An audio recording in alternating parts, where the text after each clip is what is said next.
90% आए ना आए ये मुकद्दर की बात है और हम कोशिश ना करें ये गलत बात है। हेलो एवरीवन, मैं हूँ साहिल दीवान ए शेजन। कैसे हैं आप सब? वेलकम टू आवर छोटा मोटा सा यूट्यूब चैनल जिसका नाम है मैट्रिक इंग्लिश मीडियम। जैसा काम वैसा ही नाम। अगर आप भी है बिहार बोर्ड क्लास 10th और आपका मीडियम है ये इंग्लिश, तो ये चैनल सिर्फ और सिर्फ आपके लिए बनाया गया है, आपके लिए ही स्पेशल बनाया गया है। तो इस चैनल को ज़्यादा से ज़्यादा सब्सक्राइब कीजिए अगर आप बिल्कुल चैनल पर नए हैं। वीडियोस को लाइक कीजिए और आप लोग कमेंट्स ज़रूर कीजिए कैसा लगा आज का वीडियो। आज हम लोग का होने वाला है डे 2 डी कोड सीरीज़ का सेंटअप एग्ज़ाम के लिए। आज आपको बहुत सारे क्वेश्चंस कराने हैं जिस तरीके से हमने पार्ट 1 में कराया था। जिन्होंने नहीं देखा है पार्ट 1 वो आप लोग ज़रूर देखिए, क्योंकि पार्ट 1 जब देख लोगे तो पार्ट 2 के जो भी क्वेश्चंस है वो आपसे सॉल्व होने लगेंगे। एग्जाम में भी इसी तरीके के क्वेश्चन आएंगे, इससे कोई डरना नहीं है। जो लोग बिल्कुल से नए हैं ये सब वीडियोज़ प्लेलिस्ट वगैरह चेक करते रहना। ऑलरेडी सब कुछ चीज़ें कराए गए, कुछ चीज़ें नहीं कराए गए हैं वो लोग आप लोग कॉमेंट्स में कर देते हो कि सिविक्स का चैप्टर 5 छूटा हुआ है। हाँ मुझे मालूम है, अब वो मैं करा दूंगा। ठीक है, सेंटअप एग्जाम के लिए वीडियो शूट हो जाएगा। तब तक आप लोग सेंटअप एग्जाम दोगे तब तक मैं वो 10 सिलेबस का वीडियो बना करके रेडी रखूंगा। आप लोग फ्री हो गए मैं अपलोड कर दूंगा। इसी हिसाब से मैंने सोच रखा है। जो लोग बिल्कुल स्टार्ट नहीं किए ये वीडियो देख लेना, आप लोग को बहुत अच्छा खासा आइडिया मिल जाएगा। और बहुत सारी चीज़ें हैं। आज हम लोग बात करेंगे सेंटअप एग्जाम डी कोड का डे 2। और आप लोग डिस्क्रिप्शन बॉक्स में चेक करना, वहाँ पे आपका सबसे पहले टेलीग्राम का ग्रुप होगा वो ज्वाइन कर लेना। ठीक है, और इस क्लास का या पहले क्लास का पीडीएफ अवेलेबल नहीं है। आप लोग प्लीज़ जाके खुद से मेहनत करके लिखिए। आपको सिंपल सा सेंटा पेपर वहाँ पे मिल जाएगा। सेंटा पेपर बाय कर सकते हैं, उसके बाद आप उसमें लिख सकते हैं। अगर आपको नहीं बाय करना तो आप साथ साथ क्वेश्चन और आंसर साथ साथ लिख सकते हैं। और जो भी सब्जेक्टिव क्वेश्चन के लिए आप लोग बोल रहे थे, सब्जेक्टिव क्वेश्चन के लिए टाइम लगेगा, लेकिन हमने कम से कम 220 क्वेश्चन ऑलरेडी अपलोड कर रखा है सेंटअप और सैम्पल पेपर में। जिन्होंने लिया है आप बस उसी को देखते रहिए, उसी में से 220 में से आपके एग्जाम में भी सेंटअप एग्जाम में भी आराम से आ जाएगा। ठीक है, और साथ साथ मैं इंपॉर्टेंट क्वेश्चंस तो बताते रहता हूँ। डिस्क्रिप्शन बॉक्स में जाना, गूगल ड्राइव में आपको SCRT पूरा बुक मिल जाएगा, नोट्स वगैरह मिल जाएगा। और संस्कृत हो गया, हिंदी हो गया, उर्दू हो गया, इंग्लिश हो गया, हर एक चीज़, मैथ का चैप्टर वाइज ऑब्जेक्टिव, हर एक चीज़ ये सब फ्री में अपलोडेड है। आप लोग जा करके फ़ायदा उठा सकते हैं। और डी कोड सीरीज़ जिन्होंने पहला वीडियोस नहीं देखा जाके देख लेना। जो लोग टेलीग्राम ग्रुप नहीं ज्वाइन किए ज्वाइन कर लेना। यहाँ पे ऑलरेडी आपको स्टडी मटेरियल वगैरह आपको यहाँ देखने को मिल जाएगा। और जो लोग सैम्पल पेपर बिल्कुल बाय नहीं किए हैं या फिर सेंटर पेपर आप बिल्कुल ले सकते हैं। 200 में PDF मिलेगा। ठीक है, आप इसको प्रिंट आउट करा सकते हैं बुक के फॉर्मेट में, जो ऑलरेडी बहुत लोगों ने कराया है और बहुत लोग फ़ायदा भी उठा रहे हैं। ठीक है, अगर आप सिर्फ और सिर्फ सैम्पल पेपर सेंटर पेपर लेना चाह रहे कि बस हम अब यहीं एग्जाम में देख लेते आपका बुक से कितना क्वेश्चन आता है, तो ये भी आप बाई कर सकते हैं। नंबर यहाँ पे आप यहाँ पे मैसेज करके सिंपल सा परचेज कर सकते हैं। आगे बढ़ेंगे। डे 2 के क्वेश्चंस के लिए आप लोग बिल्कुल से रेडी हो जाइए। जिनके पास सैम्पल पेपर सेंटअप पेपर है वो PDF ओपन करके बैठ जाइए, कॉपी कलम ले लीजिए और थोड़े से माहौल से साइड हो जाइए। ठीक है, तो क्या हो जाएगा इसका एग्जाम्पल? एग्जाम्पल हो जाएगा आपका टर्शरी सेक्टर हो जाएगा। आपसे एक क्वेश्चन ये भी पूछ सकता है कि सिंपल सा GDP दे देगा, इसका फुल फॉर्म बता दो। ठीक है, GDP का, तो आप इसको आराम से देख सकते हैं। और GDP को 2 नंबर में आप लेकर चलोगे। 2 नंबर के लिए सब्जेक्टिव क्वेश्चन GDP। एक पेज बना लो, वहाँ मैं जो सब्जेक्टिव बोल रहा हूँ उसको बस टिक कर लेना। और आंसर कहाँ से लिखोगे? या तो गूगल बाबा या जहाँ बुक है आपके पास, नोट्स है, नोट्स में ऑलरेडी मेंशन है GDP, तो आप वो कर सकते हो। कंप्लीट इकोनॉमिक्स ज्योग्राफी कंप्लीट करा दिया गया बिहार बोर्ड का, आप कर सकते हो। अगर बात है हिस्ट्री का तो आप NCERT भी कर सकते हो। हिस्ट्री की चीज़ें ज़्यादा कुछ चेंजेस नहीं है, लेकिन फिर भी SCRT की चीज़ें इंपॉर्टेंट है, वो मैं ऑलरेडी करा रहा हूँ। और जो हो चुका है उसको बस देख लेना, काफ़ी रहेगा। ठीक है, नेक्स्ट क्वेश्चन है आपका, which of the following not characteristics of capitalist economy. इसमें से कौन सा नहीं है? नॉट है कैरेक्टरिस्टिक्स ऑफ कैपिटलिस्ट इकोनॉमी, तो कौन सा नहीं है? तो ये आपका सोशल वेलफेयर जो है ये नहीं है। तो है कौन सा? उससे पहले मैं और कुछ चीज़ें बताना चाह रहा हूँ, खास करके इकोनॉमी से रिलेटेड। यहाँ से क्वेश्चन बनेंगे। जब कैपिटलिस्ट इकोनॉमी का बात हो गया है तो मैं तुम्हें कुछ चीज़ें बता रहा हूँ जो तुम याद रखना, यहाँ से क्वेश्चन बनेंगे। तो स्टार्ट हो जाओ कॉपी कलम लेकर के। तो सबसे पहले वर्ल्ड में कितने टाइप के इकोनॉमी पाए जाते हैं और उसके एग्जाम्पल क्या क्या जगह के, वो ज़्यादा इंपॉर्टेंट है। और एक क्वेश्चन फिक्स मिलेगा तुमको। क्या क्या? सबसे पहले लिख लो कितने टाइप के होते हैं। तो 3 टाइप की क्या होता है आपका वर्ल्ड इकोनॉमी। ठीक है, ठीक, वर्ल्ड इकोनॉमी सबसे पहला का क्या है? Capitalist economy. साथ साथ बोलते चलो, याद हो जाएगा। कैपिटलिस्ट इकोनॉमी, यहाँ लिख देता हूँ इकोनॉमी। ब्लैक कलम, चलो ठीक है। और कैपिटलिस्ट इकोनॉमी का एग्जाम्पल कौन कौन सा आता है, कौन कौन से देश आते हैं, ठीक है, याद रखना, ये एग्जाम्पल इंपॉर्टेंट रहेगा ज़्यादा, ठीक है। पहला अमेरिका, उसके बाद आपका जापान, याद रखना ये सब इंपॉर्टेंट है, और आपका ऑस्ट्रेलिया, ठीक है, ठीक है, 1 मिनट, RA, ये याद रखना। दूसरा, पहला हो गया, दूसरा होता है एक आपका, दूसरा होता है सोशलिस्ट इकोनॉमी, इंपॉर्टेंट है, ठीक है। एग्जाम्पल, मतलब एग्जाम्पल ज़्यादा इंपॉर्टेंट रहता है, सोशलिस्ट इकोनॉमी। इसके एग्जाम्पल क्या है, सोशलिस्ट में कौन सा आएगा, चाइना और आपका क्यूबा, ठीक है, इंपॉर्टेंट है। और सबसे ज़्यादा इंपॉर्टेंट मिक्स्ड इकोनॉमी कहाँ पाया जाता है, बहुत फेमस क्वेश्चन है बिहार बोर्ड का, मिक्स्ड इकोनॉमी। तो 3 टाइप की इकोनॉमी विद एग्जाम्पल याद रख ली ना। इंडिया, बहुत बार पूछता है कि इंडिया में किस टाइप की इकोनॉमी पाए जाते हैं, तो मिक्स्ड इकोनॉमी। इतने चीज़ें इंपॉर्टेंट है, इसको अच्छे से याद रखना, ठीक है। आई थिंक थोड़ा सा पेन डार्क हो रहा है, थोड़ा सा मैं इसको हल्का कर लेता हूँ, ठीक है, नहीं तो बहुत ज़्यादा हो गया, ठीक है, अब सही है जी हाँ। लेकिन याद रख लेना 3 टाइप का होता है। पहला ऑब्जेक्टिव क्वेश्चन ये बन सकता है क्या क्या, capitalist economy, socialist economy, mixed economy. तो कैपिटलिस्ट में कौन कौन से एग्जांपल हो गए, कैपिटलिस्ट में अमेरिका, जापान, ऑस्ट्रेलिया, और आपका सोशलिस्ट में चाइना। आपसे इंडिया का सबसे ज़्यादा पूछता है तो मिक्स्ड इकोनॉमी कहाँ पाया जाता है, इंडिया में, ठीक है। इस टाइप का क्वेश्चन बनते हैं, तो याद रखना है, ठीक है। क्वेश्चन नंबर 3 आ जाएगा, most population of Bihar depend करता है विच सेक्टर, मालूम है, एग्रीकल्चर कितना परसेंट, 60%, बस कितना यहाँ लिख दो क्या, 60%, ठीक है, डिपेंड करता है। ये बुक के लाइन से डायरेक्ट क्वेश्चन है। The agency function of bank कौन सा है, एजेंसी फंक्शन ऑफ बैंक, तो ये कहाँ से क्वेश्चन है, ये आपके वो येलो बॉक्स वाला क्वेश्चन है, ठीक है, इंश्योरेंस वाला, प्रीमियम पेमेंट, ये आपका ऑप्शन नंबर सी क्या हो जाएगा, राइट हो जाएगा। उसके बाद which state India has highest पर कैपिटा इनकम, कल मैंने क्वेश्चन पूछा था और किसी एक ने जवाब दिया था, एक नहीं, आई थिंक 2 लोगों ने दिया था, एक शायद रौनक, उपकर कुमार, ये दोनों ने दिया था, ठीक है। अगर मैं कोई क्वेश्चन पूछूं तो आप लोग टाइम स्टैम्प लगा करके वो चीज़ आंसर ज़रूर देने का कोशिश करना, ठीक है। तो कहाँ का सबसे ज़्यादा यहाँ पे हाईएस्ट पूछा है, तो हाईएस्ट क्या हो जाएगा अपना, गोवा में हो जाएगा। अच्छा ठीक है, ये तो अपना इंडिया का पूछ लिया। अगर बिहार का पूछ ले तो क्या बोलोगे, बिहार का सबसे ज़्यादा आपका ये पर कैपिटा इनकम, तो हायर किस में होगा, बोलो किसका हो जाएगा, पटना का हो जाएगा, क्या हो जाएगा, ये हाईएस्ट हो जाएगा। अच्छा लोएस्ट कहाँ का होता है, लोएस्ट पूछे तो लोएस्ट कहाँ का हो जाता है, याद रखना शिवहर जो है ये इसका लोएस्ट है पर कैपिटा इनकम, बिहार का बात कर रहे हैं, ठीक है। यहाँ पे मैं लोएस्ट लिख देता हूँ, ये अगर ये नहीं पूछना हो तो ये पूछ लेगा।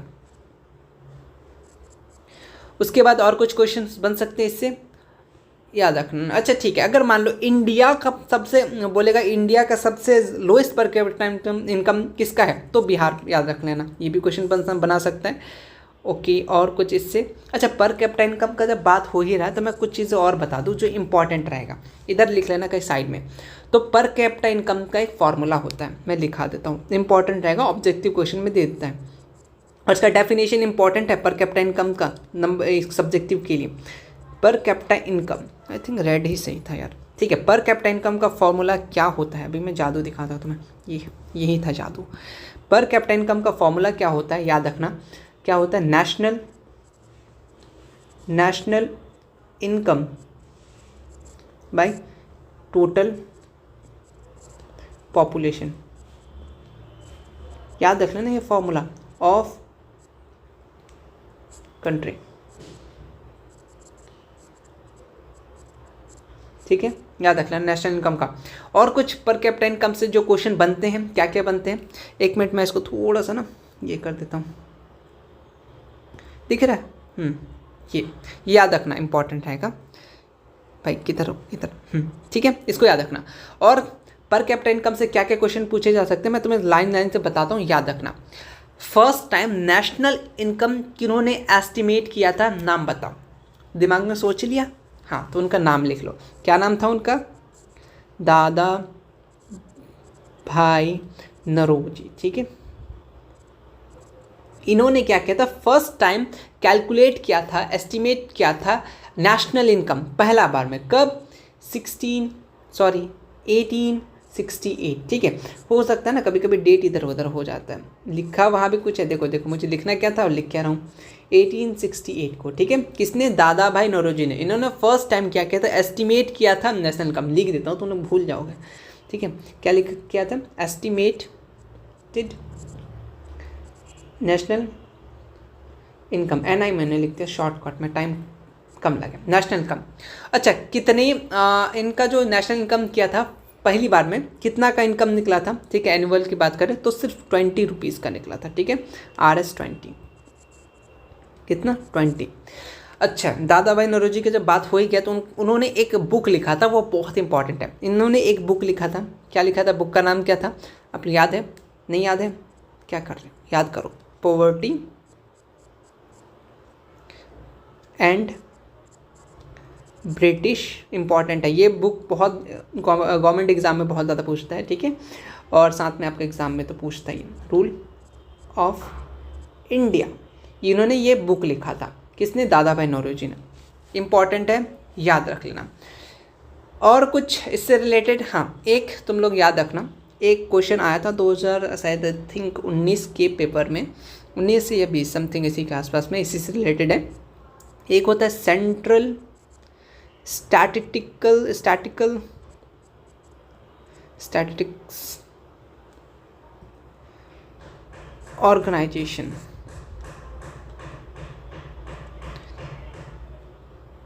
ये तो क्या हो रहा है यार, देखो 1 मिनट, लिख यहाँ रहा हूँ, लिख वहाँ रहा है। ऑर्गेनाइजेशन ये कब फॉर्म्ड हुआ था? इंपॉर्टेंट है, 1954। ये इसका नाम याद रखना। ये क्या करता है? गवर्नमेंट द्वारा बनाया गया, ठीक है। इसको ये एस्टिमेट करता है नेशनल इनकम। कौन करता है? Central Statistical Organisation. कब बना था? 1954। ये चीज़ याद रखना। अच्छा, और एक फार्मूला है जो कहीं ना कहीं तुम्हें देखने को मिलेगा, एक पर कैपिटा इनकम का ही समझ लो, सॉरी पर कैपिटा इनकम बोल रहा हूँ, नेशनल इनकम का, क्योंकि ये जो अपना ये जो सेंट्रल स्टैटिस्टिकल ऑर्गेनाइजेशन है ये नेशनल इनकम एस्टिमेट करता है। लिख देता हूँ, ये क्या करता है? National income. तुम लोग फिर क्या क्या याद कर लोगे? नेशनल इनकम एस्टिमेट करता है, ठीक है। अच्छा, नेशनल इनकम से रिलेटेड और एक बात है कि नेशनल इनकम का एक फार्मूला होता है। मैं कहाँ पे लिखूँ? ठीक है, मैं यहीं पे लिख दूँ कहीं पे, ठीक है। यहाँ पे तुम लोग कहीं पे लिख लेना साइड में, मैं बता रहा हूँ तुम्हें बस। नेशनल इनकम का फार्मूला होता है, मैथ नहीं है फिर भी फार्मूला है, क्योंकि यहाँ पे इकोनॉमिक्स की बात हो रही है। Y=C+I, ठीक है। एग्जाम में ऐसे तो नहीं देगा, आप सिंपल से ये फार्मूला दे देगा, बोलेगा ये Y जो है ये क्या डिनोट कर रहा है, ठीक है।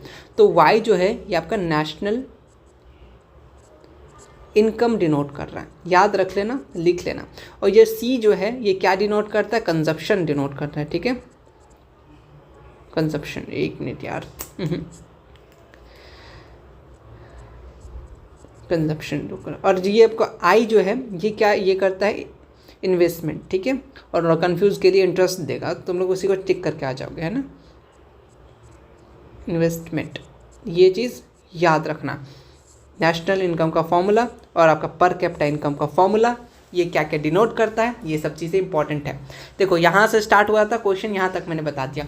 जितने भी कनेक्टेड क्वेश्चन थे पर कैपिटा इनकम से रिलेटेड, नेशनल इनकम से रिलेटेड, मैंने करा दिया।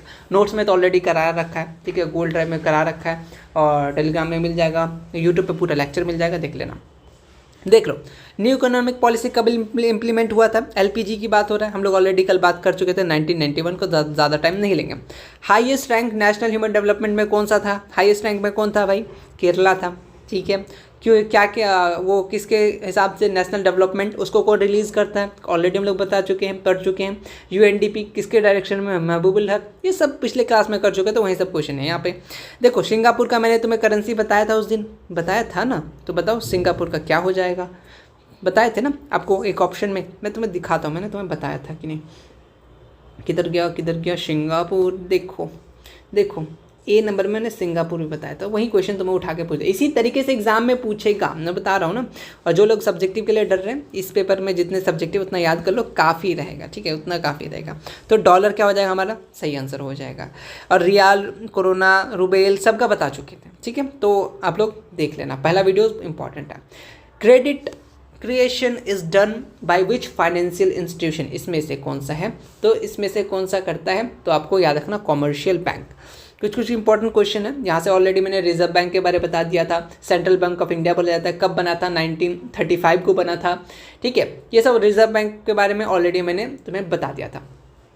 मैं तुम्हें कुछ चीज़ें बता रहा हूँ। फाइनेंशियल इंस्टीट्यूशन के एग्जाम्पल क्या क्या है, इंपॉर्टेंट क्वेश्चन बनता है कि फाइनेंशियल इंस्टीट्यूशन के एग्जाम्पल, मैंने यहाँ पे एग्जाम्पल लिख रहा हूँ किसके, फाइनेंशियल इंस्टीट्यूशन के। तो सबसे पहले आपका ये जो होता है कोऑपरेटिव बैंक होता है, ये एग्जाम्पल है, ठीक है। मैं पहले लिख लेता हूँ, 1 मिनट। हाँ, तो मैंने टाइम बचाने के लिए थोड़ा सा लिख दिया ताकि थोड़ा सा टाइम बच जाए, ठीक है। तो अगर तुमसे फाइनेंशियल इंस्टीट्यूशन का एग्जांपल पूछे, ठीक है, तो याद रखना ये सब अपना कॉमर्शियल बैंक हो गया, उसका कोऑपरेटिव बैंक हो गया, लैंड डेवलपमेंट बैंक हो गया, रीजनल बैंक हो गया। एक होता है नॉन इंस्टीट्यूशनल बैंक का एग्जाम्पल, एक होता है मनी लैंडर और एक होता है बिजनेसमैन। तो ऑलरेडी ये सब नोट्स में है, ठीक है। उसको नोट्स को मतलब कि ऑलरेडी मैंने जो पढ़ाया है उससे बाहर तो क्वेश्चन नहीं आने वाला है। किसने क्या कहा था, ये सब आपके इकोनॉमिक्स के बुक में भर भर के हैं, सबने अपना अपना डेफिनेशन दिया था। Money is what money test, ये किसका ये स्टेटमेंट है, किसने कहा था, ठीक है। हार्डली वेदर, ठीक है, याद रखना। उसके बाद which sector provide maximum employment opportunity in India, कौन सा सेक्टर देता है सबसे ज़्यादा, बताओ कौन सा देता है, टर्शरी सेक्टर, जिसको हम लोग सर्विस सेक्टर के नाम से जानते हैं। हाँ, एक क्वेश्चन ऐसे बोलते हैं कि tertiary sector also known as, तो सर्विस सेक्टर, ठीक है। Primary sector also known as agricultural sector, इस तरीके से पूछ सकता है, ठीक है। उसके बाद the maximum employment providing programme in the world, तो कौन सा है, कौन सा प्रोग्राम है आपका, मनरेगा। मनरेगा में कितने दिन के लिए जॉब देते हैं, 100 डेज़ के लिए, ये भी याद रखना। मनरेगा में कितना दिन के लिए, 100 डेज़ के लिए। जवाहर रोजगार योजना आ गया भाई वापस से घूम फिर के। तो जवाहर रोजगार योजना कब आया था, इंपॉर्टेंट है, 1989। ऑलरेडी उस वीडियो में बता चुके थे, बट फिर से लिख लेना, अगर याद ना हो तो याद कर लेना। उसके बाद ये आपका सीधा सीधी क्या बोल सकते हैं, स्टेटमेंट दे दिया है, removal of unnecessary control and restriction impose by the government, उसको कौन करता है, वो करता है आपका लिबरलाइजेशन, ठीक है। ये डेफिनेशन है, प्राइवेटाइजेशन, ग्लोबलाइजेशन, लिबरलाइजेशन, एलपीजी, ये तीनों का डेफिनेशन याद रखना, 2-2 नंबर के लिए आ जाएंगे, ठीक है। और इसके जो पॉलिसी ऑफ लिबरलाइजेशन कब आए थे, 1991, ग्लोबलाइजेशन का भी 1991, प्राइवेटाइजेशन अरे सीधा सीधी याद रखो, वो न्यू इकोनॉमिक पॉलिसी आया था ना 1991, बस वही चीज़ है, ठीक है। तो 1991 डेट याद रख लेना। उसके बाद यहाँ देखो, when did India became the member of World Trade Organisation, कब बना था इंडिया, कब मेंबर बना था, 1995। ऑलरेडी हम लोग WTO के बारे में बात कर चुके थे, वर्ल्ड ट्रेड ऑर्गेनाइजेशन, उनका ऑफिस कहाँ था, तो जेनेवा में था। ये सब कल के वीडियोज़ में हम लोग कर चुके हैं, ठीक है। When was consumer protection act, ये हम लोग लास्ट के चैप्टर से है ना, कंज्यूमर एंड अवेयरनेस से क्वेश्चन, स्लोगन सब हम लोग पढ़े थे, जागो ग्राहक जागो, वो सब वो वाले चैप्टर से ये क्वेश्चन पूछा गया कि कंज्यूमर प्रोटेक्शन एक्ट जो है वो कब अनाउंस किया गया इंडिया में। तो क्वेश्चन अच्छा क्वेश्चन है, याद रख लेना आपका, कब बोलो, 1986, ठीक है। एक ये कंज्यूमर प्रोटेक्शन एक्ट, उसका एक क्वेश्चन ये पूछता है आपसे, क्या कंज्यूमर राइट डे कब मनाते हैं, राइट डे, इंपॉर्टेंट डेज वाला कल मैंने कुछ बताया था तुम्हें, 21 जून, 22 मार्च, ये सब चीज़ें, तो ये भी उसमें भी ऐड कर लेना, 15 मार्च को, ठीक है। क्या बनाते हैं हम लोग, कंज्यूमर राइट डे, ठीक है, याद रख सकते हो। देखो, who was the first chairman planning commission, कल मैंने बताया था ना पिछले वीडियोस में, इस तरीके से क्वेश्चन बन सकता है, बताओ कौन है, पंडित जवाहरलाल नेहरू, ठीक है, ये चीज़ याद रखना। अच्छा, पंडित जवाहरलाल नेहरू ने एक इम्पॉर्टेंट बात कही थी कि डैम जो है DAM वाला, वो टेम्पल ऑफ इंडिया है। किसने कहा था, पंडित जवाहरलाल नेहरू। स्टेटमेंट वाला क्वेश्चन आ जाएगा कि किसने कहा था कि dam is called temple of India, ठीक है, तो वो किसने कहा था, पंडित जवाहरलाल नेहरू ने, ठीक है। और एक इम्पॉर्टेंट है जो जिनका बारे में मैं यहीं पे लिखा देता हूँ। अच्छा, मैं आपसे पूछता हूँ, किसका स्टेटमेंट था, India can not be develop without development of Bihar, कि इंडिया का तब तक डेवलप नहीं हो सकता जब तक बिहार डेवलप ना हो। किसका ये स्टेटमेंट था, बहुत इंपॉर्टेंट स्टेटमेंट, अगर क्वेश्चन आता है तो ये किसका है, डॉक्टर APJ अब्दुल कलाम का था, ठीक है। इम्पॉर्टेंट है, जो बता रहा हूँ वो इम्पॉर्टेंट ही रहेगा। इन्होंने क्या बोला था, इंडिया कैन नॉट बी, लिख देता हूँ, पता नहीं तुम लोग फिर भूल जाओ, India can not be developed without the development of Bihar. ये स्टेटमेंट किनका था? एपीजे अब्दुल कलाम। ठीक है, याद रखना। और वो क्या था, एक जो अभी मैंने बताया dam is temple of India, किसने कहा था? ये आप पंडित जवाहरलाल नेहरू ने कहा था। ठीक है, ये सब बातें याद रखना। चलो, ये क्वेश्चंस ऑलरेडी हम लोग 16 क्वेश्चन कर चुके हैं, आगे बढ़ेंगे।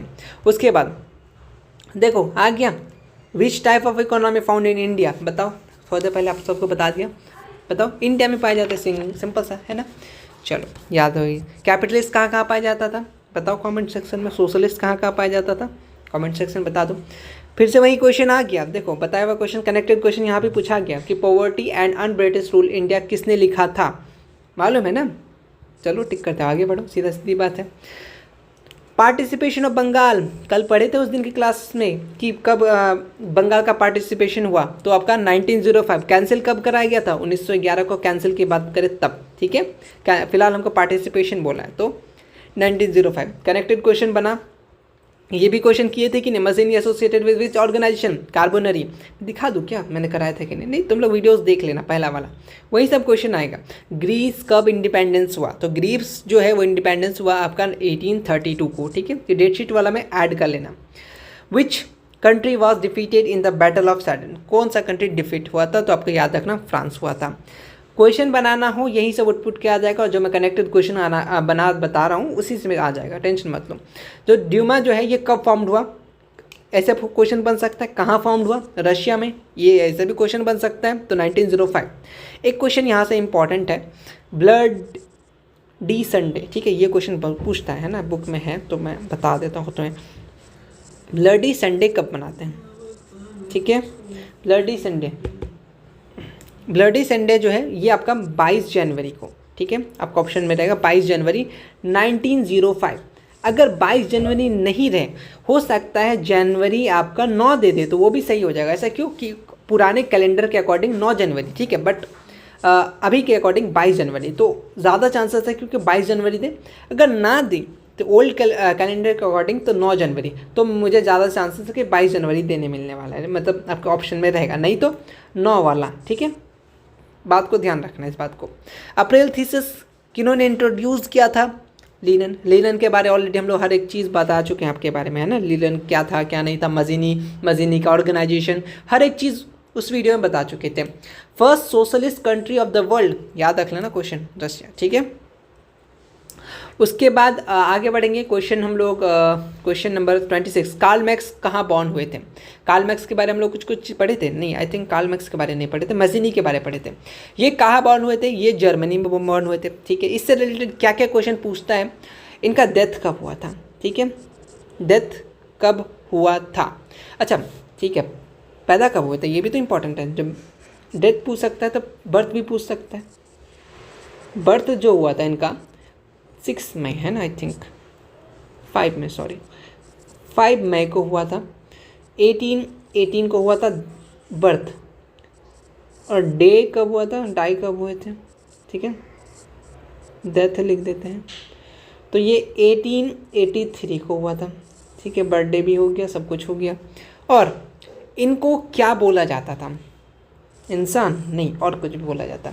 Father of scientific socialism, important है। क्या बोला जाता है इनको? फादर ऑफ साइंटिफिक, पेन ज़्यादा बोल्ड हो रहा है इसलिए अच्छा नहीं लग रहा लिखने में। सोशलिज्म किसको बोला जाता था? कार्ल मैक्स को। उन्होंने एक बुक लिखा, बहुत इंपॉर्टेंट है ये सब। अभी मैं कार्ल मैक्स की चीज़ें बता रहा हूँ, मैं यहाँ से ऐसे कर रहा हूँ, साथ साथ लिखना, फिर पता चला तुम लोग स्क्रीनशॉट लेते चक्कर में फिर इधर उधर याद करना बैठ गया। इन्होंने एक बुक लिखा, बुक का नाम था, बहुत इंपॉर्टेंट है, बाइबल ऑफ सोशलिस्ट। ठीक है, बुक का नाम क्या था? Bible of socialist. ठीक है, और ये जो बुक है और किस नाम से जाना जाता था? दास कैपिटलिस्ट के नाम से भी जाना जाता था। ठीक है, बाइबल ऑफ सोशलिस्ट पूछे या फिर दास कैपिटलिस्ट पूछे, क्या बोलेगा? दास कैपिटलिस्ट। ज़्यादा ऑप्शन चांसेस दास कैपिटलिस्ट ही पूछेगा। ठीक है, दास कैपिटल, तो हु रोट दास कैपिटल ऐसे पूछेगा, या बाइबल ऑफ सोशलिस्ट लिखेगा। तो कब किया था, ये भी डेट याद रख लो, इंपॉर्टेंट है, 1867 को किया था। ठीक है, ये बात याद रखना। इन्होंने कुछ पब्लिश किया था, क्या पब्लिश किया था, कहाँ पर बता दूँ मैं? चलो यहाँ पे मैं बता दूँ, लिखते चलना साथ साथ, नहीं तो तुम लोग खो जाओगे, ठीक है, फिर मिल नहीं पाओगे, एग्ज़ाम देने फिर कैसे जाओगे। कम्युनिस्ट मैनिफेस्टो, क्या लिख रहा हूँ मैं अभी, क्या है, कम्युनिस्ट मैनिफेस्टो, क्वेश्चन MCQ में आ जाएगा, ठीक है।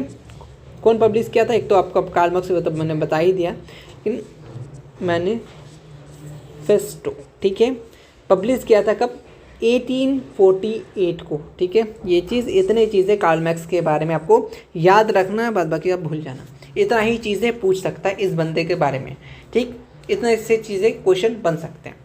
आ जाओ, कैपिटल ऑफ वियतनाम आपसे पूछा है तो क्या हो जाएगा, हनोई हो जाएगा, ठीक है। आ जाते हैं, विच एग्रीमेंट वियतनाम डिवाइड, 2 पार्ट में, कल ही हम लोग इसके बारे में बात किए थे कि नहीं, बिल्कुल किए थे, जनेवा एग्रीमेंट, ठीक है। अच्छा, इन विच सेशन कांग्रेस वाज पूर्ण स्वराज अनाउंस, कौन से सेशन में, तो लाहौर सेशन में, बहुत इंपॉर्टेंट क्वेश्चन है। और ये कब दिसंबर 1929, ठीक है, याद रख लेना। अच्छा, उसके बाद एक है अंडर हुज लीडरशिप साल्ट सत्याग्रह, एक तो गांधी जी ने किया है ना, लेकिन कहाँ ये धाराशाना में किसने किया था, तो याद रखना सरोजनी नायडू ने किया था, ठीक है। खान अब्दुल खान गफ्फार के नाम, और क्या नाम था इनका, बादशाह खान था, फॉरेंटियर गांधी के नाम से जानते थे, इन्होंने लाल कुर्ती लिखा, बस कनेक्टेड क्वेश्चन ऑलरेडी हम लोग करा चुके थे। When was east India company association formed, कब फॉर्म्ड हुआ था ईस्ट इंडिया कंपनी, तो 1866। उसके बाद गदर पार्टी कौन फॉर्म किया था, वैसे आप इसमें ना ऑप्शन ही गलत दिया था, अब ये बोलोगे कि आपके बुक में है, यानी आप गलत आंसर लिखो, ऑप्शन नहीं, कि ये आपके बोर्ड में इसी तरीके से आया था, तो इनका जो राइट आंसर होगा वो लाला हरदयाल होगा, ठीक है। बुक में जो है वो लाला हरदयाल है, बट पता नहीं ऐसे किस टाइप से क्वेश्चन क्यों दिया था, बट फिर भी लाला हरदयाल, ठीक है, यही आ जाएगा आपके ऑप्शन में, बोर्ड में सही आएगा, बट सेंटअप में पता नहीं गलत आ गया था। 1913 कब फॉर्म हुआ था, 1913 को लाला हरदयाल द्वारा, ठीक है, गदर पार्टी फॉर्म किया था। उसके बाद टाटा आयरन स्टील कंपनी, इसका हम लोग और भी बहुत सारे स्टील कंपनी के बारे में बात किए थे, और किसके किसके सपोर्ट से बना था वो सभी हम लोग बात किए थे, आप लोग देखे होंगे, आप लोग 7 के आसपास हम लोग स्टील कंपनी के बारे में बात किए थे। तो उसमें से एक टाटा आयरन स्टील कंपनी, ये कब फॉर्म हुआ, 1907, बहुत इंपॉर्टेंट डेट है, ठीक है। और एक इसी से रिलेटेड क्वेश्चन था एक, अच्छा, टाटा आयरन को शॉर्टकट में हम लोग क्या बोलते हैं, टिस्को बोलते हैं, TISCO, हो सकता है टिस्को बोलते हैं, आप खोजते रह जाए क्या है ये, ठीक है। ये कहाँ पे, साक्षी जगह के नाम पे, ठीक है, एट साक्षी, ठीक है। और कुछ एक आता है टाटा हाइड्रो इलेक्ट्रिक पावर, वो इम्पॉर्टेंट है डेट, ठीक है। यहाँ पे 2-3 डेट हैं इस चैप्टर में आई थिंक, ठीक है, लेकिन ये बुक का क्वेश्चन, ये भी SCRT का डायरेक्ट एक्सरसाइज से क्वेश्चन लिया हुआ है, ये भी एक्सरसाइजेज का क्वेश्चन है, मतलब ज़्यादातर क्वेश्चन एक्सरसाइजेज से लिए गए हैं, और कुछ कुछ अंदर से लिए गए हैं, जो मैं ऑलरेडी बता रहा हूँ आपको। टाटा हाइड्रो इलेक्ट्रिक पावर, ये कब बना था स्टेशन, 1910 को, ठीक है। 1907, 3 साल बाद ये बना था, ये चीज़ इसको याद रखना। बात की थी इसके बारे में हम लोग जी, बिल्कुल बात की थी। स्पिनिंग म्यूल, सैम्यूल, ये वाला, ठीक है। जॉन के क्या किया था, जॉन का डॉन क्या करता, फ्लाई कर जाता है, तो फ्लाइंग शटल। एडमंड के बारे में हम लोग कार्टवेट के बारे में नहीं बताए थे ना, तो ये पावर ब्लूम बताया था ऑलरेडी, उस वीडियो में तो हम लोग बता दिए थे कौन क्या क्या बनाया था, तो उसी से क्वेश्चन आ रहा है, पावर ब्लूम बनाया था। जेम्स हार्वेजेस स्पिनिंग जीनी, उस वीडियो उसकी वो वाला क्वेश्चन में भी, वो वाला सेट में भी यही क्वेश्चन था, ठीक है। तो कनेक्टेड क्वेश्चन जो बना रहे हैं वो या तो हो सकता है डायरेक्ट आपसे ये पूछ ले, ना तो जो बता रहे हैं आप कनेक्टेड वहीं सब आपके एग्जाम में पूछेगा। चलो आ जाते हैं next, which type of urban system tended to grow in place of feudal system, तो प्रोग्रेसिव हो जाएगा, ठीक है। इसमें से कौन वोस्ट इफेक्ट करता है, डिप्रेशन, ग्रेट डिप्रेशन 1929 कहाँ आया था, ये नोट से क्वेश्चन बिल्कुल उठा के दे दिया, यूनाइटेड स्टेट ऑफ अमेरिका। उसके बाद न्यू डील कहाँ से ये रिलेट करता है, तो न्यू डील जो है आपका इकोनॉमिक पॉलिसी से रिलेट करता है, तो वही तो क्वेश्चन देखो यहाँ पूछने का तरीका क्या क्या, इकोनॉमिक पॉलिसी कब इम्प्लीमेंट हुआ, तो 1991, उसी को न्यू डील के नाम से जानते हैं, वही चीज़ उठा के पूछ दिया। इंटरनेशनल मॉनेटरी फंड कब स्टेबलाइज हुआ, ये इंपॉर्टेंट डेट है, इसको थोड़ा सा ध्यान रखना, कब हुआ था, 1947, ठीक है। उसके बाद और कुछ चीज़ें हैं, हाँ देखो प्रिंटिंग कहाँ से इन्वेंट हुआ था, ये चाइना से, याद रख लेना, उठा के यही पूछ देगा आपसे। उसके बाद इससे कनेक्टेड कुछ क्वेश्चंस तो नहीं है, होंगे तो मैं ज़रूर आगे बता दूंगा, अभी तो फिलहाल नहीं मिल रहा था। पेपर मिल कहाँ पे स्टेबलाइज हुआ कंट्री में? फर्स्ट पेपर मिल तो याद रखना कहाँ, जर्मनी में, ठीक है। उसके बाद 95 थीसिस जो है ये किसने लिखा था? टॉल्स्टॉय के बारे में ऑलरेडी बात कर चुके हैं, मार्टिन लूथर, इनका नाम याद रखना, ठीक है। 95 थीसिस, हो सकता है आपके एग्जाम में 95 ऐसे लिख के दे रहे, तो कन्फ्यूज़ मत हो जाना। उसके बाद ये कल पढ़े थे, बिल्कुल पढ़े थे, किस लैंग्वेज में लिखा गया? बंगाली में, ठीक है। देखो इनके बारे में पढ़े थे, ऑलरेडी आ गया। रूसो जो है ये कहाँ का? ये फिलोसोफर था, किस कंट्री का था? ये फ्रांस का था, ठीक है। उसके बाद और कुछ चीज़ें, गोलघर कहाँ पे है? पटना में। पहला इंपॉर्टेंट क्वेश्चन ये पूछता है, कब बना था? 1786। किस कारण से बना था? किस लिए बना था? गोल गोल घूमने के लिए? नहीं नहीं नहीं, किस लिए? तो स्टोरेज ऑफ फूड हो सकता है, ये क्वेश्चन मैंने कहीं देखा है, ठीक है, कहीं ना कहीं देखा है मैंने ये, स्टोरेज ऑफ फूड, ठीक है, सॉरी फूड नहीं, ग्रेन के लिए, अनाज वगैरह के लिए, ठीक है, अनाज वगैरह के लिए इन्होंने क्या किया था? बनाया था, ठीक है।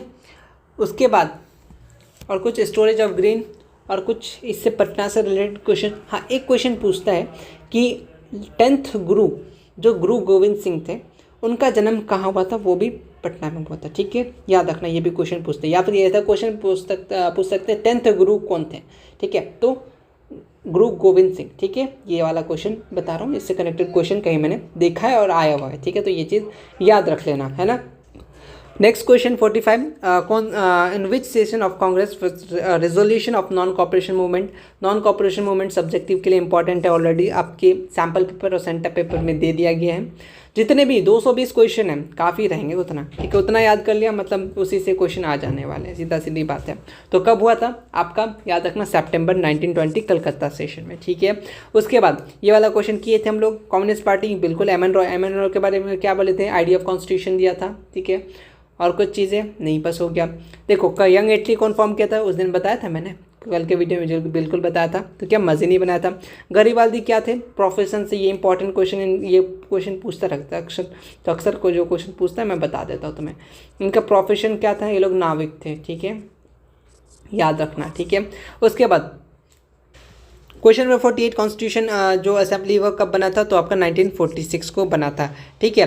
यूनियन लिस्ट, इसमें से कुछ चीज़ें हैं, इसमें से कौन यूनियन लिस्ट में आता है? तो यूनियन लिस्ट में जो आपका आता है कम्युनिकेशन जो आता है, ये आपका यूनियन लिस्ट में आता है। अगर एजुकेशन कौन सा लिस्ट में आता है? ये कंकरेंट लिस्ट में आता है, ठीक है, ये किस में आता है? कंकरेंट लिस्ट में आता है, मैं लिखा ही देता हूँ, हो सकता है एजुकेशन पूछ लें। हेल्थ जो है ये स्टेट लिस्ट में आता है, ठीक है, हो सकता है ये पूछ दें, हेल्थ लिस्ट में आता है। नेक्स्ट, उसके बाद how much majority required to both house of parliament for the amendment for constitution? कितना चाहिए मेजॉरिटी? तो कितना मेजॉरिटी होना चाहिए? 2/3 होना चाहिए, ठीक है। उसके बाद ये क्वेश्चन मैंने कराया था, बोला था ना किस हिसाब से ये क्वेश्चन बन सकता, तो आ चुका है। किसके रिकमेंडेशन से पंचायत राज सिस्टम नेशनल लेवल पे स्टार्ट हुआ? बलवंत राय मेहता, इन्होंने 3 टायर स्ट्रक्चर दिया था, क्या क्या दिया था, किस लेवल पे दिया था, हर एक चीज़ डिटेल में बता चुके हैं, वही सब क्वेश्चन आ रहे हैं। देखो जो मैंने पहले के वीडियोस में, फर्स्ट वीडियोस में कराए, उसी से कनेक्टेड बहुत सारे क्वेश्चन तुमसे 40 बन जाएंगे, ठीक है, ईजिली 40 बन जाएंगे। उसके बाद देखो वही क्वेश्चन, ये किस अमेंडमेंट के तहत आता है, ठीक है, कॉन्स्टिट्यूशन के, तो ये किस में आता है? 73rd में आता है, ठीक है। और क्या क्या बताए थे मैंने कि पंचायत तरफ से बिहार में 2006 में स्टार्ट हुआ था, और 50% रिजर्वेशन वुमेन के लिए, हो सकता है आने वाले साल में ये पूछ ले, आपके एग्जाम में ये पूछ ले, ठीक है। देखो उसके बाद नेक्स्ट क्वेश्चन, तो देखो तो ज़रा, ठीक है, second level of panchayat Raj system क्या था? मैंने तुम्हें बताया था ना, पूरा का पूरा लिस्ट, तीनों का 3 बता दिया था। बताओ तुम लोग, क्वेश्चन नंबर 53 तुम्हारे हवाले कर रहा हूँ मैं, ठीक है, तुम लोग जवाब देगो ताकि मुझे पता चले। तुम लोग इतना दूर मुझे देखते हो, सुनते हो, देखते हो तो नहीं, देख तो नहीं पाते हो, सुन तो रहोगे, है ना। तो 53 का क्या आंसर होगा? और उसके साथ साथ ये भी लिख देना किस लेवल पे था, ठीक है, कौन किस लेवल पे था। चलिए अच्छा, ये क्वेश्चन 54 में प्राइम मिनिस्टर कौन था इमरजेंसी के दौरान? पहला इंपॉर्टेंट क्वेश्चन ये, कब हुआ था इमरजेंसी, ठीक है, ऑलरेडी हम लोग कहानी पढ़े थे, पूरा क्या क्या हुआ था उसके बारे में हम लोग ऑलरेडी देख चुके थे, ठीक है। वहाँ पे एक इंपॉर्टेंट बंदा थे, तो स्टूडेंट ये हुआ था, ठीक है, स्टूडेंट मूवमेंट हुआ था, जयप्रकाश नारायण, ठीक है, उन्होंने क्या दिया था? टोटल रेवोल्यूशन का नारा दिया था। कनेक्टेड क्वेश्चन है, बता दिया बस, हवा में आएगा तो और मैं लिख के बताऊंगा, लेकिन फिलहाल मैंने बोल दिया। तभी कौन थी? इंदिरा गांधी थी, ठीक है। चिपकू मूवमेंट कहाँ से ओरिजिनेट हुआ? अब से किस स्टेट से? यह क्वेश्चन पूछा है तो उत्तर प्रदेश से स्टार्ट हुआ था। डिस्ट्रिक्ट का नाम क्या था? थैरी गढ़वाल। डिस्ट्रिक्ट अगर पूछ ले, हो सकता है डिस्ट्रिक्ट पूछ ले, है ना। आप कौन डिस्ट्रिक्ट से, मैं क्या कर रहा हूँ मैं, ठीक है। डिस्ट्रिक्ट्स ऑफ क्या था, डिस्ट्रिक्ट कौन सा था उनका, यहाँ पे ये थेरी करवाल, ठीक है। कहाँ का, यूपी का, उत्तर प्रदेश का। नेक्स्ट, इसमें से कौन सा नेशनल पार्टी है। ऑलरेडी आप लोग को जो मैंने नोट्स दिया उसमें बहुत सारे नेशनल पार्टीज़ का लिस्ट वगैरह दिया हुआ, कौन कब फॉर्म बना नहीं बना, तो उसमें से पूछा नेशनल पार्टीज में से कौन है, तब का राष्ट्रीय जनता दल ये है, ठीक है। उसके बाद राइट टू इन्फॉर्मेशन एक्ट, कल बोला था ना कि राजस्थान बहुत इंपॉर्टेंट है, कब आया था, 2000 बोलो 5 को, ठीक है, याद रखना 2005। मेयर का टेन्योर कल मैंने तुम्हें बताया था कि कितने साल के होते हैं, मेयर का ही बताया था, और ये भी बताया था कि जो ये फर्स्ट सिटीजन ऑफ बोलो क्या होते हैं, कहाँ के, सिटी के, तो कितना साल होता है, 5 साल होता है, वही क्वेश्चन पूछ रहा है। अच्छा, which state got economic benefit in green revolution, ठीक है, तो कौन मिला था, वैसे बिहार बोर्ड मैंने ऑलरेडी बता रखा है, ऑल ऑफ दीज ऑप्शन रहेगा तो ज़्यादा चांस वही है, तो सबको बेनिफिट मिला था। इसमें से कुछ क्वेश्चन आते हैं कि ब्लैक रेवोल्यूशन किसको बोलते हैं, पेट्रोल से, ब्लू रेवोल्यूशन फिश से, ठीक है, आएगा क्वेश्चन तो मैं बता दूंगा तुम्हें, ठीक है। प्राइवेटाइजेशन ऑफ वाटर हुआ था, कहाँ पे हुआ था, बोलोविया में हुआ था, ये भी क्वेश्चन मैंने बता रखा है। देखो क्वेश्चन रिपीट हुए कि नहीं, बिहार बोर्ड में यही खासियत है, अगर आप मेरे हिसाब से जैसे मैं बता रहा हूँ इस हिसाब से करके जाते हैं तो आपसे ऑब्जेक्टिव क्वेश्चन 40 ईजिली बन जाएंगे। इंडिया में कितने पार्टी सिस्टम होते हैं, मल्टी पार्टी सिस्टम होते हैं। अच्छा ठीक है, ये जो माधव कुमार है ये former prime minister of which country, ये थोड़ा सा जीके जनरल से पूछ लिया, एग्जाम में एक आध क्वेश्चन आपको हट के पूछेगा, ठीक है, तो उस पर दिमाग नहीं लगाना है कि ये क्वेश्चन कहाँ से पूछ दिया, उसी में दिमाग लगाए जा रहे हैं। और भी आपके पास 79 क्वेश्चन है, उसको छोड़ के उसी में दिमाग लगा रहे हैं ये किस क्लास से पूछ दिया, तो वो छोड़ो, ठीक है। 80 क्वेश्चन में से 40 बनाना है, जो नहीं बन रहा साइड हटा देंगे, लेकिन ये थे कहाँ के, नेपाल के थे, ठीक है, याद रखना। फर्स्ट शुगर मिल कहाँ स्टार्ट, कौन से स्टेट में, तो ये आपका बिहार में हुआ था, बेतिया में, ठीक है। उसके बाद नेक्स्ट, ये जो चरक है ये किस कंट्री से रिलेटेड है, तो ये अपना इंडिया से रिलेटेड है, या फिर आयुर्वेदा भी बोले तो आयुर्वेदा कहाँ का मेथड है, आयुर्वेदा भी इंडियन मेथड है। मैं यहाँ पे लिख देता हूँ, यहाँ से कुछ क्वेश्चन बनेंगे आयुर्वेदा से, ठीक है। आयुर्वेदा कहाँ का मेथड है, इंडियन मेथड है, ठीक है, इंडियन क्या मेथड है, याद रखना।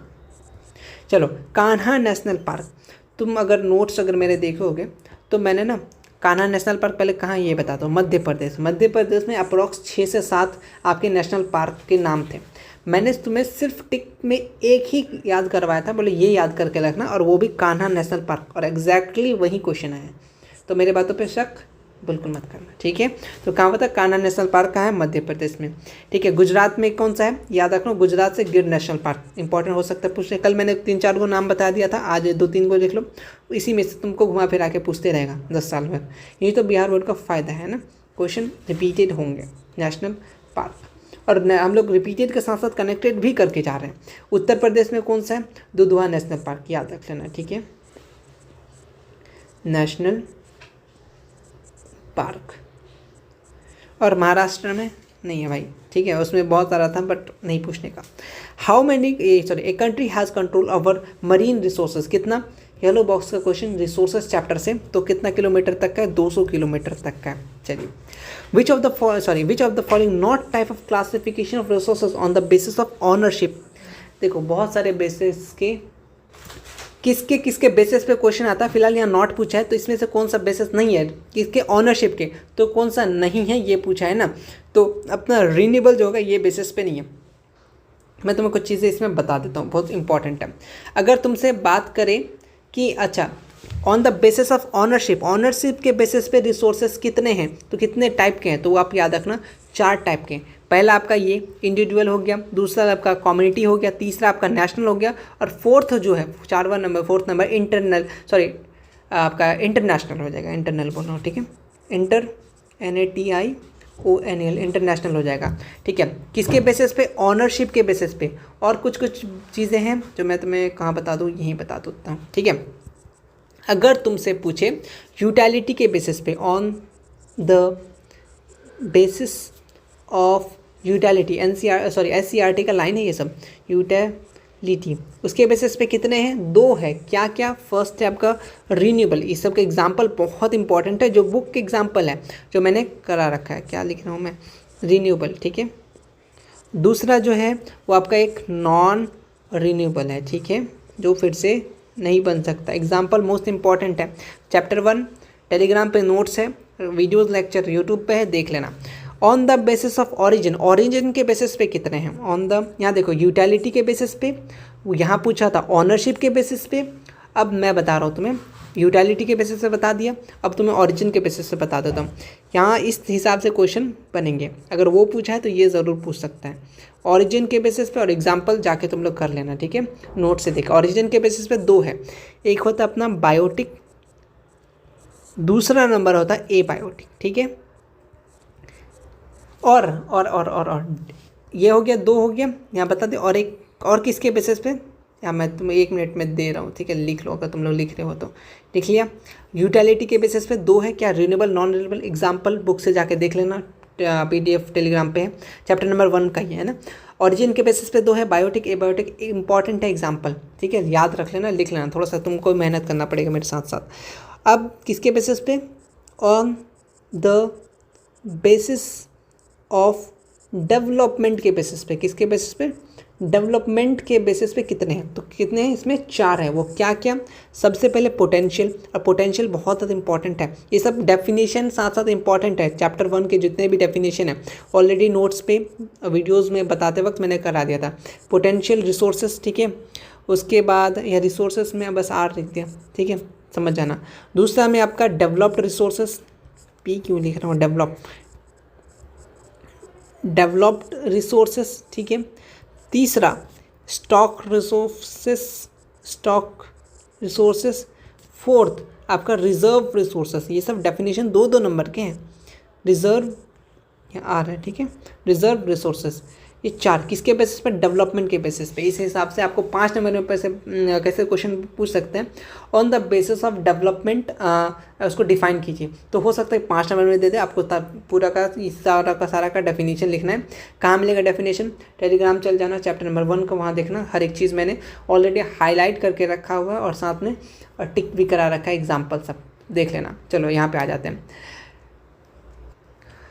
कौन सा रिवर से ओरिजिनेट होता है, क्या अमरकंटक, तो किस रिवर से होता है, ये सोन से होता है, ठीक है।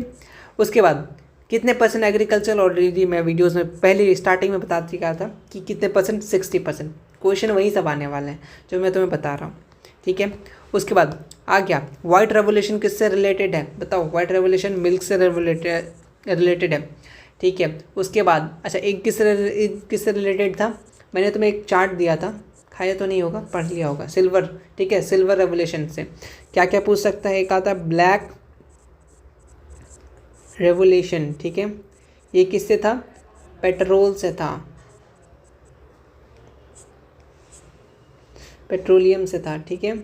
उसके बाद और कुछ था, ठीक है, था बिल्कुल था, ब्लू रेवोल्यूशन, ये किससे था, फिश से था, और भी मैंने बहुत सारे रेवोल्यूशन के बारे में बताया था तुम्हें, ठीक है। चलो उसके बाद which climate is needed to cultivation rubber, क्या क्लाइमेट होना चाहिए, तो ड्राई क्लाइमेट होना चाहिए, ठीक है। उसके बाद राबी एंड खारिफ, इसमें से कौन सा क्रॉप है जो दोनों है, राबी एंड खारिफ, तो ऑप्शन में याद रखना, ये सब तो ऑलरेडी मैंने तुम्हें बता रखा था, ठीक है, कौन खारिफ है कौन राबी है, एक टेबल ही ऑलरेडी दे रखा है, ये सब ज्योग्राफी का क्वेश्चन है, ठीक है। कौन सा स्टेट में बेनिफिट करता है दामोदर वैली प्रोजेक्ट, तो कौन सा स्टेट बेनिफिट आया, ठीक है, तो कौन सा, झारखंड एंड वेस्ट बंगाल।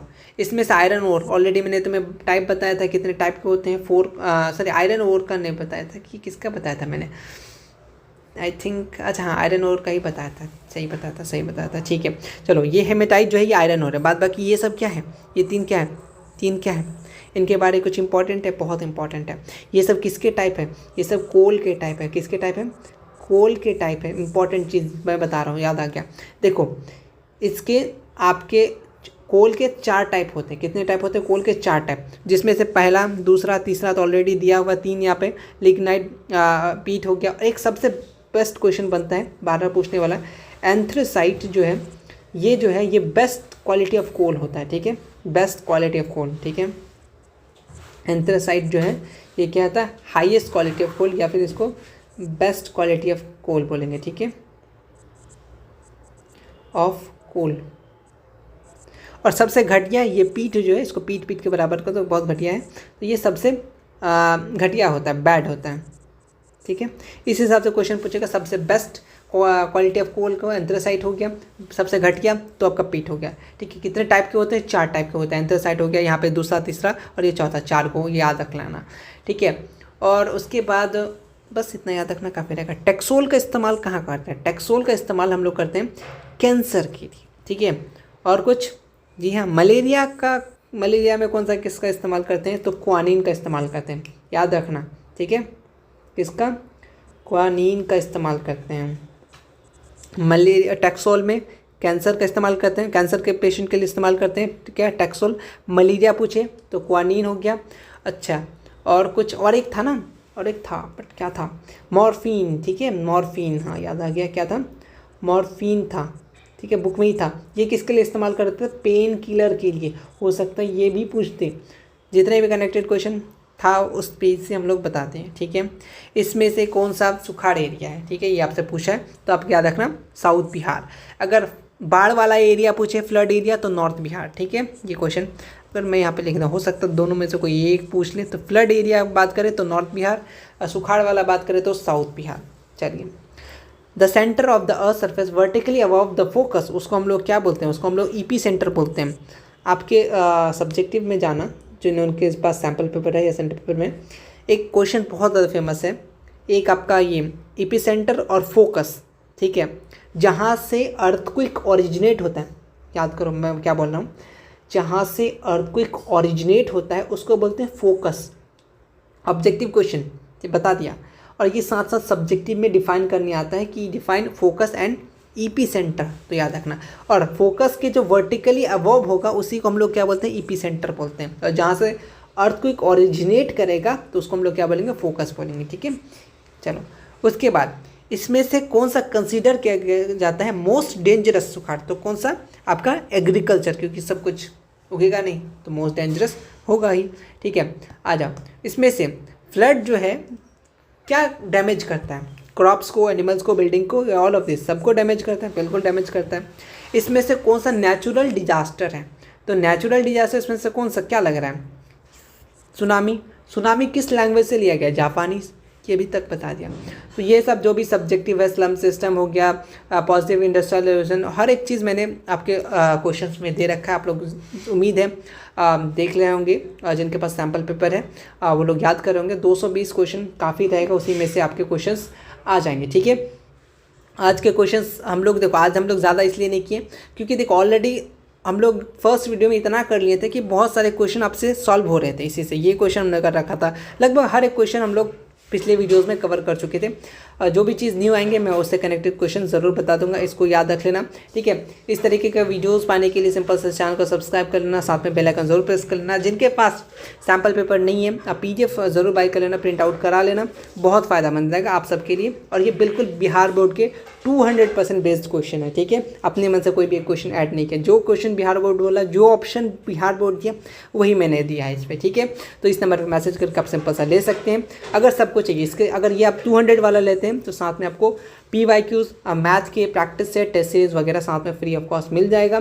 ठीक है, अगर सिर्फ आप सेंटर पेपर लेना चाह रहे हैं तो वो भी आपके लिए पॉसिबल है, आप ले सकते हैं। और इसके PDF आपको नहीं मिलेंगे, इसके लिए माफ़ कीजिएगा। ठीक है, इसी हिसाब से सबको देखो, डिफरेंस वाला देखो आ गया ना, फोकस देखो ये क्वेश्चन, तो इस तरीके के क्वेश्चन आपसे पूछेंगे। ऑलरेडी मैंने ये करा दिया। ठीक है, ये सब मतलब ऑलरेडी करो, जितने चीज़ें बताएं वो सबको याद रखना, एग्जाम में ये सब क्वेश्चन घूम फिर के आने वाला है। तो मिलते हैं हम लोग नेक्स्ट वीडियो में। लास्ट पार्ट रहेगा Day 3, उसके बाद आपका सेंटअप एग्ज़ाम के लिए मामला क्लियर हो जाएगा। इतना करके जाना, सेंटअप एग्ज़ाम सीधे क्लियर। ठीक है, उसके बाद हम लोग कुछ दिन के बाद रेस्ट लेंगे। ठीक है, और SST के लिए उसके बाद हम लोग कुछ दिन के बाद से PYQs हो गया और हमारा जो सैम्पल पेपर उसका भी सॉल्यूशन करेंगे इसी तरीके से। ठीक है, तो वो अभी टाइम है तो, लेकिन सेंटअप एग्ज़ाम हमने कर लिया, बहुत सारा क्वेश्चन कर लिया। ये सब क्वेश्चन को रिवीजन करते रहना है, रिवीजन में ही डिवीज़न है। अच्छा चलता हूँ, दुआओं में याद रखना। ठीक है, नहीं याद रखोगे तो कम से कम चैनल को सब्सक्राइब करके जरूर जाना और प्यारा सा कमेंट करके जाना। मिलते हैं नेक्स्ट वीडियो में, तब तक के लिए take care, thank you so much.